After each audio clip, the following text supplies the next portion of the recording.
World news سے میں ہوں ردا سندھو۔ فیصل آباد سنی تنظیمات کے علماء اور مشائخ نے حکومت سے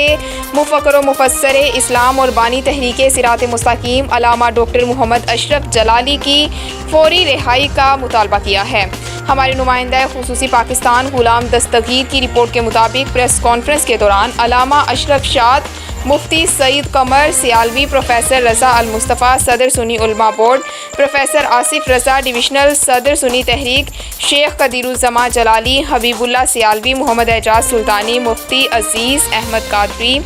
پیر فیض رسول اور دیگر علماء اور مشائخ نے کہا، گرفتاری بلا جواز ہے اور ان پر عائد کیے جانے والے الزام کو سیاق و سباق سے ہٹا کر عوام کو گمراہ کرنے کی کوشش کی گئی ہے، جبکہ ایک مخصوص طبقے کی اماں پر اہل سنت کو دیوار کے ساتھ لگانے کی سازش کی جا رہی ہے، جو کہ ملک میں فرقہ واریت کے ناسور کو جنم دے سکتی ہے۔